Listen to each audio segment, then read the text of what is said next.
પંજાબમાં હારશે તો આપનું ભવિષ્ય જોખમમાં મુકાશે, દિગ્ગજ રાજકીય નિષ્ણાતની ભવિષ્યવાણી. દિલ્હીમાં આમ આદમી પાર્ટીની હાર બાદ ફરી એકવાર તેના ભવિષ્યને લઈને સવાલ ઊભા થઈ રહ્યા છે. આશરે એક દાયકા પહેલા ભ્રષ્ટાચાર વિરોધી આંદોલનના ખોળે જન્મેલી પાર્ટી પોતાના ગઢમાં 22 બેઠકો પર સમેટાઈ ગઈ છે.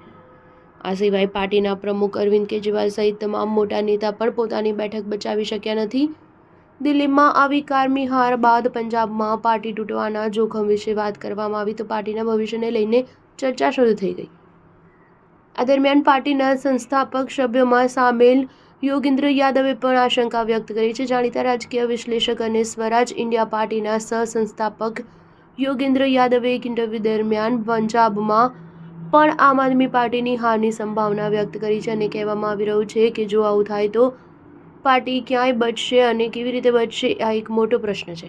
2015માં આમ આદમી પાર્ટીમાંથી નિષ્કાસિત કરવામાં આવેલા યોગેન્દ્ર યાદવને કહ્યું કે તે કારણ પણ જણાવે જેને લઈને તેમના મનમાં અરવિંદ કેજરીવાલની પાર્ટીને લઈને આશંકાઓ છે. એક ઇન્ટરવ્યૂમાં યોગેન્દ્ર યાદવે કહ્યું કે આ ચેલેન્જિંગ સમય છે, તેમાં કોઈ શંકા નથી.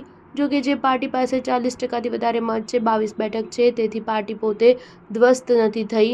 10 વર્ષના રાજ કર્યા બાદ હવે એકવાર ચૂંટણી હારી જવું એવી વાત નથી કે પાર્ટી તૂટી જાય, પરંતુ જે પ્રકારે આમ આદમી પાર્ટી છે, જે પ્રકારે તે ચૂંટણી પર નિર્ભર છે, જે પ્રકારે તે અરવિંદ કેજરીવાલ પર નિર્ભર છે અને જે શક્તિ સામે તેમનો મુકાબલો છે અને ભાજપ જે પ્રકારે કામ કરશે તે જોતા મારા મનમાં આમ આદમી પાર્ટીના ભવિષ્યને લઈને એક મોટો પ્રશ્ન છે.